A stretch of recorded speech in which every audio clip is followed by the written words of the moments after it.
Moving on into the 1960s, it was already a little chaotic with the rise of civil rights, particularly in the South.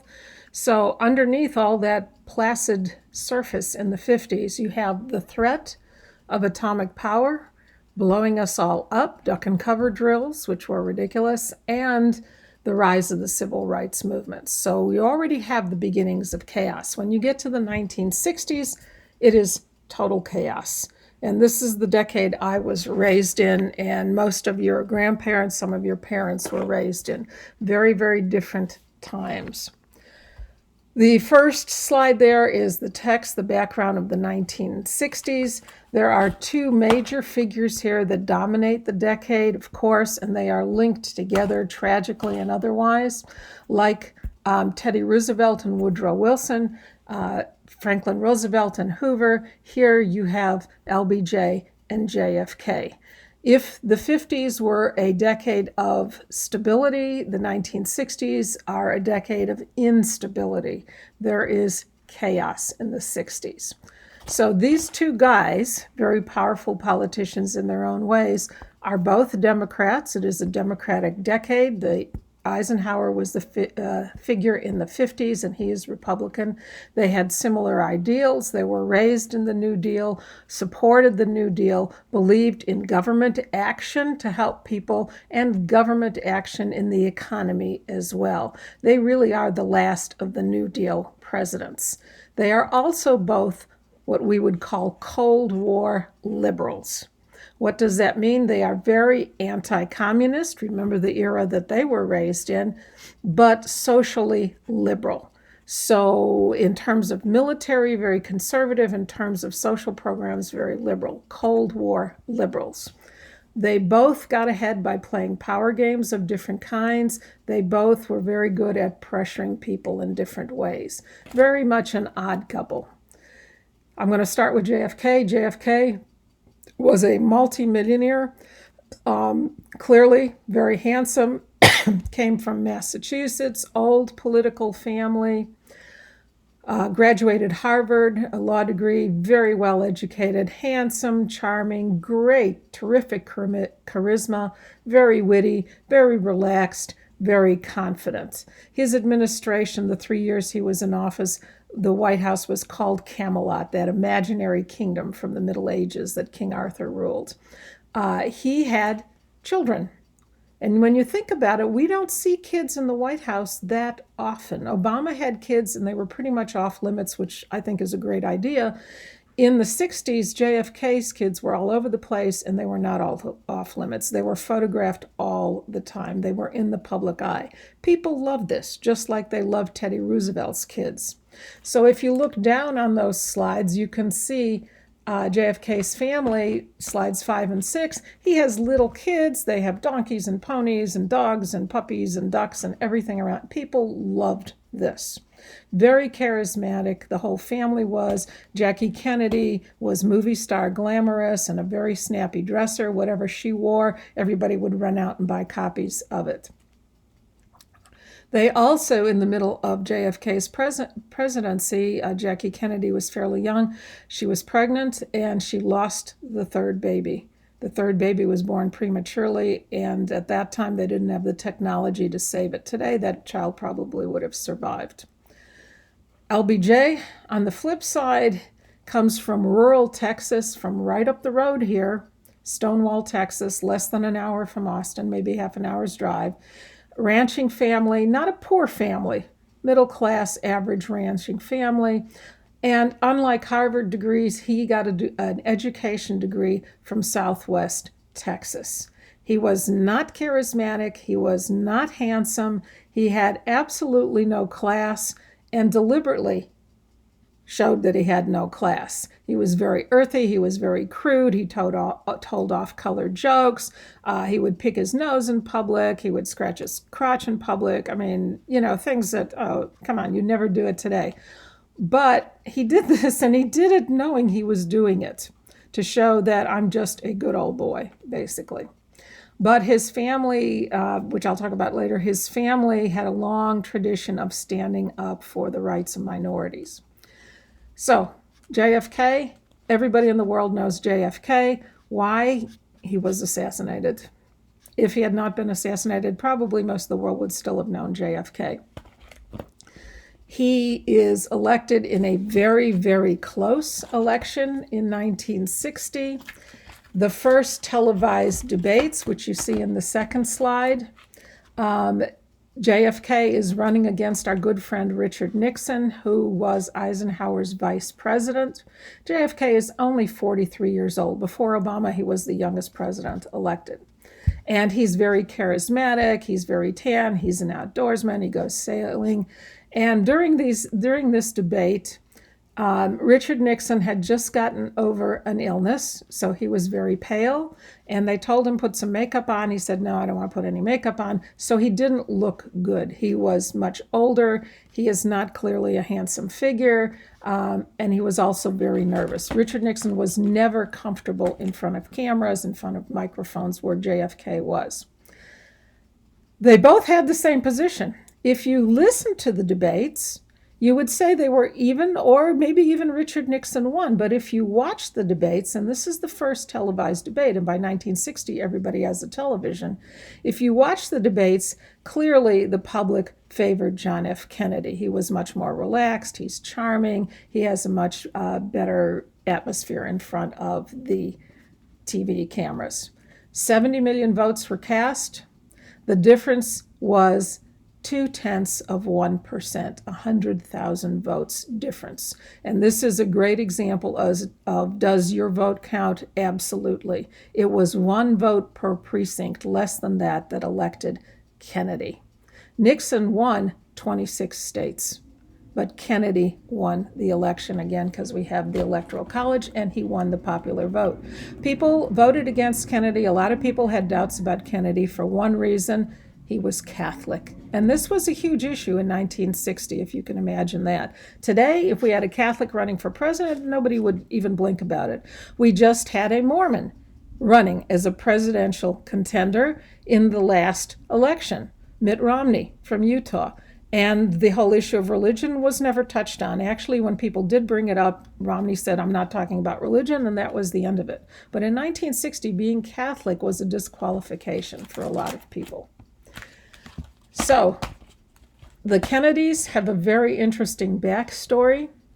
If you look at slide number 3 and particularly 4, the Kennedy family, this is when Kennedy is a little boy. Joseph Kennedy Sr. was a native-born American. His great-grandfather had been an immigrant. The Kennedys were a very wealthy family. They had come earlier. They had been very entrepreneurial, and they had also been involved with bootlegging during the Depression in New York City. Joe Kennedy was ambassador to Britain during World War I and World War II. World War II, I'm not sure about World War I, but anyway, he was a powerful political figure, and he had set his sight on having one of his sons be president. The oldest was Joseph Jr., and when World War II came along, Joseph Jr. was killed in the war. His plane was shot down and he was killed. The second son, John F. Kennedy, becomes the heir to the throne, and the dad was convinced that Jack was going to be president. Father really is a piece of work. He called it virility, but he was a very macho guy and proved how macho he was and how virile he was by having a string of mistresses, which were discussed openly in the household. His mistresses also, on occasion, went on family vacations with the wife and children. When his sons invited their girlfriends when they were older in high school and college, invited their girlfriends over to meet the family, Joe Sr., the father, would hit on the girlfriends too. So this is not an attractive character, and these guys are raised in that family. From what we know, 3 of the 4 sons also had issues with women. Don't know much about the older one because he was killed young. Very clearly, Jack Kennedy had mistresses. The whole myth about Marilyn Monroe, was she sleeping with Jack Kennedy in the White House? Who knows? You can look at that video, Happy Birthday, Mr. President, and figure it out. But clearly, whether she did or not, he had others in the White House. This was well known at the time, not to the public. The FBI, the security details, a lot of politicians in Washington knew this. His nickname in Congress before he was elected to the presidency, he was called the Playboy of the Senate.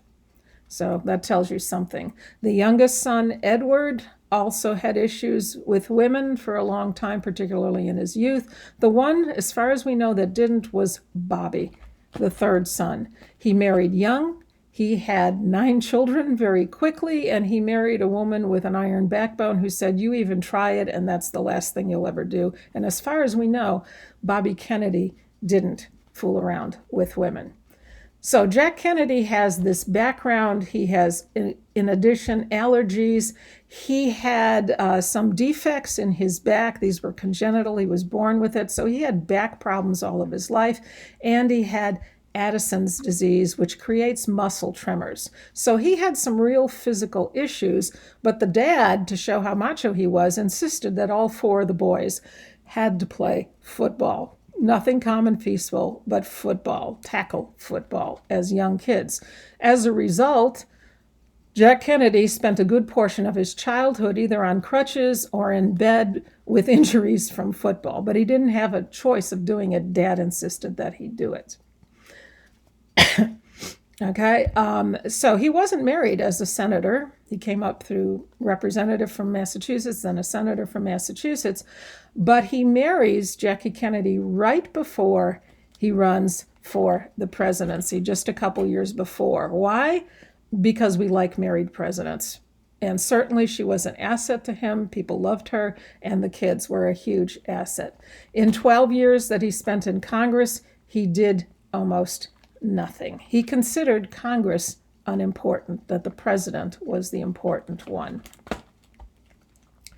He is, however, a genuine war hero. World War II came along. He and the older brother were both old enough. They both volunteered. The older brother was shot down. Jack Kennedy went into the Navy, and he was the captain of a PT boat. There is a very old movie called PT 109, which is pretty good. And he is captain of a small, reconnaissance boat, a PT boat, patrol boat in the South Pacific. And one evening they are running with their lights off, and a Japanese destroyer literally runs over them. Didn't see them in the dark. They couldn't alert it because, of course, that's an enemy ship. And it ran over their boat, split it in half. They were all thrown into the water. There's oil, there's fire that starts around it. And several of the crew died. The remaining survivors, they knew where they were in the ocean, and they knew there was a small island about 6 miles away, so they swam for the island. Jack Kennedy, who has back problems, he makes it to the island, and he tows, holding the rope in his teeth, one of the injured crew members as well. So he is a genuine war hero. They were picked up a few days later by another American boat. During his career in the Senate, he had a very risky back operation. He spent 9 months in the hospital recuperating. They gave him the last rites in the Catholic Church 4 times. They didn't think he was going to make it. He expected to die young, even before the assassination. So we don't know what kind of meds he was on during the presidency. There are painkillers. There are all kinds of things going on. But you will never see a picture of Jack Kennedy picking up either of his children. He couldn't bend down and pick up the kids. His back was completely ruined by that time. So he's elected, very small margin. His program is the New Frontier. People had great hopes. He's an inspirational character. Of course, the favorite line, ask not what your country can do for you, but what you can do for your country. Younger people particularly were greatly inspired after much older and much more conservative Eisenhower. He is a New Dealer. He does some good things, but if you think about it, stop and think about it, what exactly did Kennedy accomplish during his presidency? Begins the space program, because in 1959, the Russians had started a satellite, and the other huge thing people always remember is he began the Peace Corps. as well, both of which are wonderful things. But it's a short list of what he accomplished in Congress. He expands Social Security. He gets money for public housing, more money for agricultural programs. He did support civil rights, but didn't do a whole lot for it. Money for education. He raised the minimum wage. So these are all New Deal programs. But huge changes, not so much. Of course, he only has exactly 3 years in office. Part of the problem is half of the U.S. budget was going to defense programs and a little bit to the space program. So there's not much money left to spend. In addition, this is a very close election. In Congress, there were 174 Republicans, 160 liberal Democrats, and 101 Dixiecrats. Without some of the Dixiecrats, the liberal Democrats could not get much passed. And Dixiecrats are not going to vote for civil rights, hands down.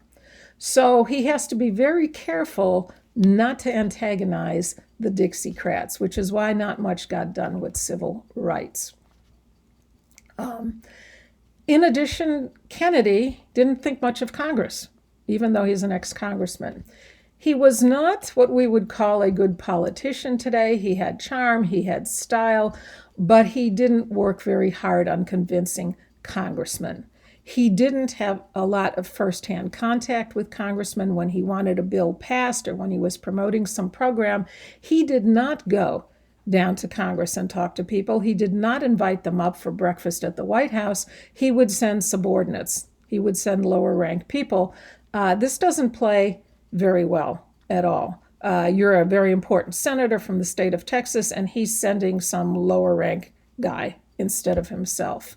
So Congress wasn't very happy with JFK either. His biggest mistake was ignoring his vice president, Lyndon Johnson. Lyndon Johnson was a master politician, knew everything about everybody, could get the votes, and Johnson and Kennedy never got along personally, and pretty much Kennedy just sidelines him and gives him very little to do. If he had used him, he could have gotten a lot more accomplished. Very few of his bills, his first year in office, 50% of the things he supported passed. By the last year in office, less than 1 in 4 of the things he supported passed. He did not really work with Congress very well. What we remember JFK for is what happens in foreign affairs.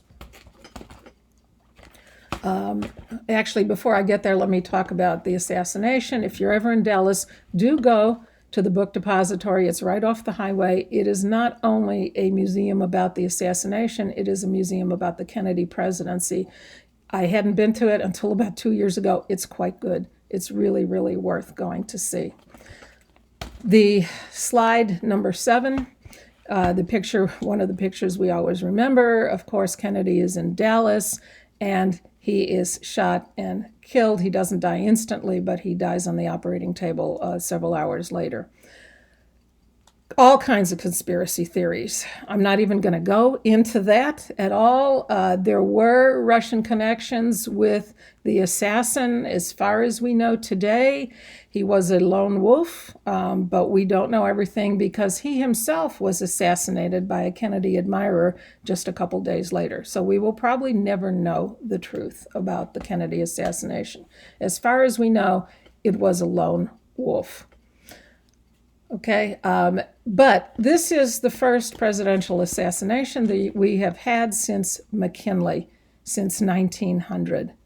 And the country is in shock. I was a very little kid in elementary school when Kennedy was shot. And everybody, like 9/11, everybody in my generation knows, where were you when Kennedy was shot? I was in the classroom. All of a sudden, the teachers, the adults in the building are screaming and crying in the hallway. It was incredibly traumatic. We didn't know what was going on. School is dismissed. We all went home. The rest of the week, everything was canceled, and everybody was huddled around the TV set trying to figure out what's going on. It was a shock to the nation. There were other assassinations in the 60s, but this was the first, and we were totally unprepared for it. The funeral was on a Friday, I believe, and it lasts all day. They have the church service in St. Patrick's Cathedral, and then after the church service, the caisson, the horse-drawn wagon, was going to take the coffin to Arlington Cemetery, which is a good number of miles away from downtown Washington, and for whatever reason, Jackie Kennedy, his wife, decided to walk behind the casket. And because she walked miles in high heels, everybody else walked too. So this funeral service took all day. He is buried along with Robert Kennedy in Arlington Cemetery, and there is an eternal flame. And that picture in slide 6, very famous picture, his little son, John, is a total of maybe 2.5 years old.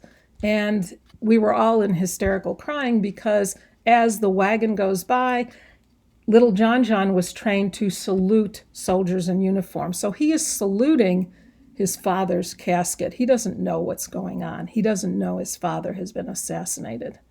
So, I mean, this was incredibly traumatic for the whole country, and which is one big reason Kennedy is known around the world. Okay, so moving on to slide 8 is the crisis presidency. So he gets some things done domestically, but no big programs get through. He continues the New Deal, but what is famous about Kennedy is dealing with overseas problems, particularly Cuba. Remember in the background that there is the threat of nuclear war, which is the first time that the United States has been threatened by an outside power since the War of 1812.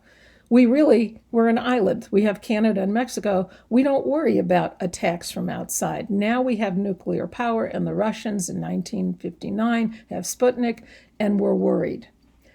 Cuba had a revolution in 1959, and Fidel Castro came into power. If you look at slide 10, a 9 is a map of Cuba. Why do we care about Cuba? Because it's 52 miles from the Florida Keys.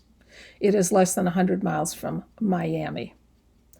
The slides up to 14 deal with Cuba, and you can see the range of missiles in Cuba and how many minutes they would take to hit most of the major cities in the United States.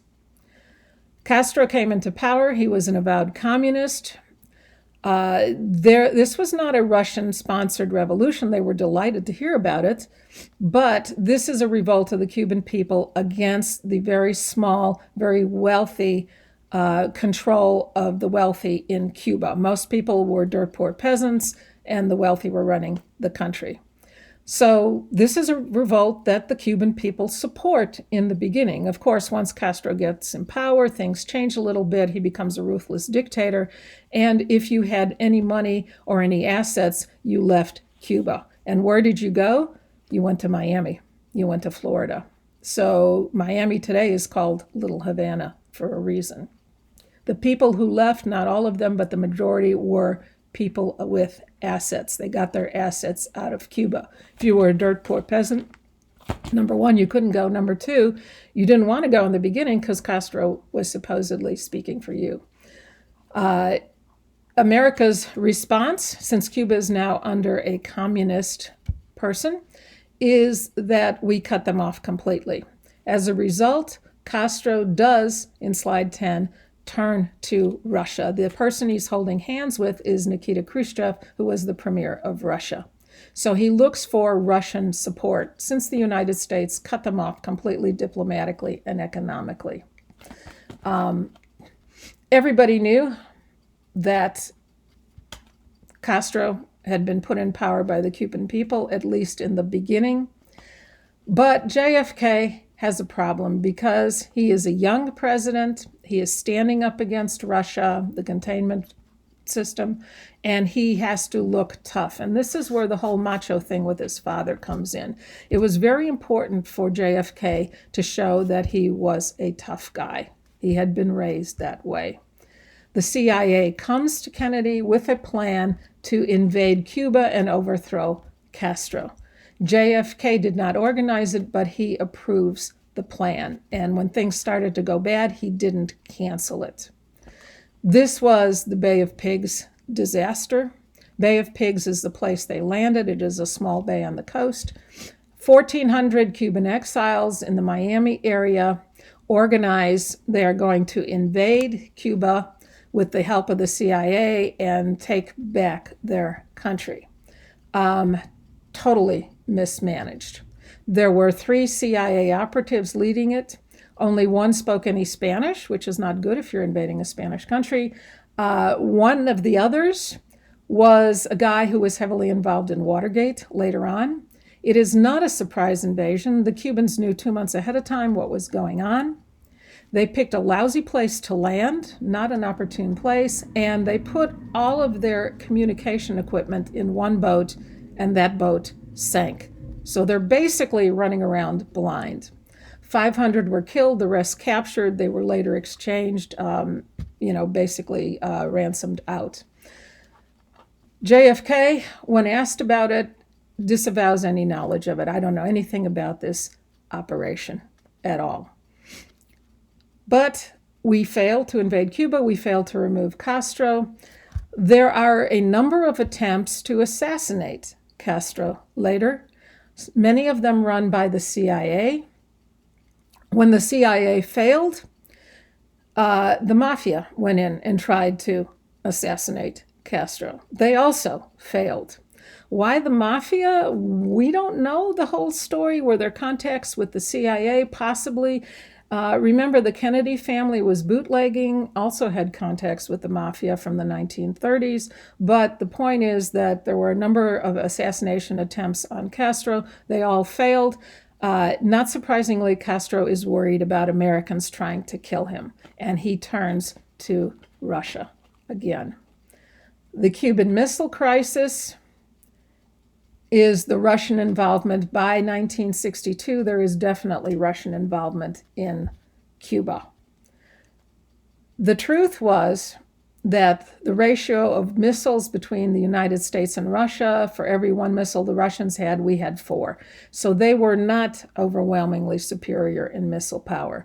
But we had sent U.S. spy planes over Cuba, and the spy planes photographed, you can see in those slides, what they said were 42 missile sites. Now, Kennedy, again, has options. You can ignore them. His military brass suggested, let's nuke them. And other options, his brother, Bobby Kennedy, who is Attorney General, says we are not going to use the bomb on Cuba at all. This would escalate possibly into World War III. Bobby Kennedy said famously at the time, I don't want my brother known as the American Tojo, the American dictator like the Japanese were. 7 days in May, very famous. The whole nation sits around and we are waiting with our breath held. What is going to happen in Cuba? They came up with another alternative. Remember again the whole principle of not backing down, of being macho. The United States will basically quarantine Cuba until the bases are dismantled. We will insist that the boats coming from Russia with military supplies and supposedly nuclear missiles to install will not pass. To quote Lord of the Rings, thou shalt not pass. If you do, we're going to blow them out of the water. And this is a huge game of chicken. Again, Bobby Kennedy, we were eyeball to eyeball, and the other guy just blinked. The Russians back off, the boats turn around. The Russians had a choice too, but they backed off. In exchange, Khrushchev demands that the United States take military bases out of Turkey. If you look at Turkey, it's next door to Russia. And we did have nuclear arms in Turkey and weapons bases. JFK refused to do that, but he had, before that, already ordered those bases closed because he thought they were outdated and obsolete. So again, we have a strong guy image. This is very important to Jack Kennedy. The result of this is Russia begins to build up nuclear arms, and we have an arms race. We build more and more weapons on both sides until at one point I think you could blow up the world 6,000 times or something like that. After you blow it up once, I have no idea what blowing it up more times is, but it is a policy of determined. Determined. How do you deter the other guy from bombing you? He knows that you're going to blow him out of the water and completely annihilate him if he touches you. And both sides begin nuclear buildups. And we're going to stop there and continue with LBJ, who takes over when Kennedy is assassinated. Stay safe. Enjoy the good weather for a day or two.